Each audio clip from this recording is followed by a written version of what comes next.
आपके साथ मैं हूं अर्पिता आर्य। अगले 1 घंटे रहिएगा साथ, हर खबर से रूबरू कराएंगे आपको। लेकिन शुरुआत करते हैं कुछ विरोध की तस्वीरों से, क्योंकि ये विरोध की तस्वीरें रोज ही सामने आ रही। मौसम सभा, चुनाव आयोग और प्रतिपक्ष के बीच अब आर पार की लड़ाई हो गई है। सूत्रों के हवाले से खबर है कि मुख्य चुनाव आयुक्त ज्ञानेश कुमार के खिलाफ महाभियोग प्रस्ताव लाया तौर पर एक लंबी लड़ाई यहाँ पर एसआईआर को लेकर राहुल गांधी और उनके साथ तेजस्वी यादव ने लड़ी है। लेकिन इंडिया ब्लॉक में क्या सभी पार्टियां राजी होंगी इस तरह के रिमूवल प्रोसेस के लिए? क्या खबरें निकल कर आ रही हैं? देखिए, अभी जो चर्चा है वो शुरुआती जो व्यक्ति इंडिया ब्लॉक की उस बैठक में औपचारिक रूप से ये बैठक होती है संसद में नेहा।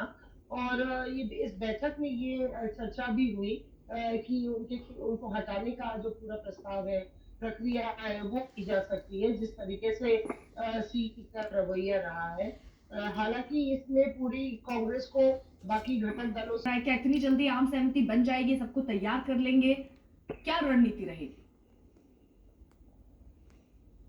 देखिए, चुनाव आयोग को लेके मुझे नहीं लगता कि यहाँ पे ये एक ऐसा गोंद है जिसने पूरे इंडिया ब्लॉक को एकजुट कर दिया है। बड़ा मुद्दा एसआईआर का मिल गया है। तमाम दल जो आम आदमी पार्टी से लेकर तृणमूल, जो कांग्रेस के साथ खड़े होना नजर नहीं आते थे, आज राहुल गांधी की लीडरशिप में प्रोटेस्ट और धरना कर रहे हैं।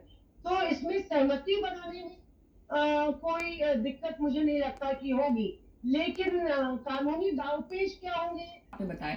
लेकिन इस बीच क्या इस तरह की कार्रवाई वाकई जरूरी है? क्योंकि चुनाव आयोग ने भी अपना पक्ष साफ कर दिया है, उन्होंने भी फैक्ट्स गिनाए हैं, उन्होंने भी बताया है कि कहां कहां राहुल गांधी के स्टेटमेंट में लूपहोल्स हैं। ऐसे में अगर आप रिमूवल प्रोसेस अपनाते हैं तो आपके पास भी तो पुख्ता आधार होना चाहिए ना, नहीं तो आपकी भी किरकिरी होगी।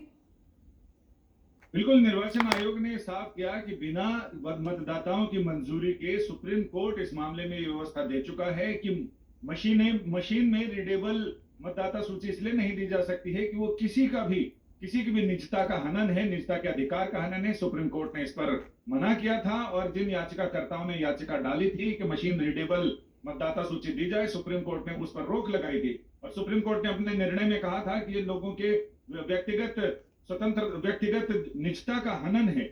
तो इस पर आयोग ने सवाल उठाया है कि जब सुप्रीम कोर्ट का नाम आप लेते हैं, हर जगह संविधान की दुहाई देते हैं, तो उस निजता के अधिकार का क्या हुआ? बिना वोटरों की परमिशन के, बिना उनकी इजाजत लिए, बिना उनके ध्यान में दिए आपने पीपीटी में सबकी तस्वीरें, सबकी पहचान उजागर करती, ये अधिकार आपको किसने दिया है?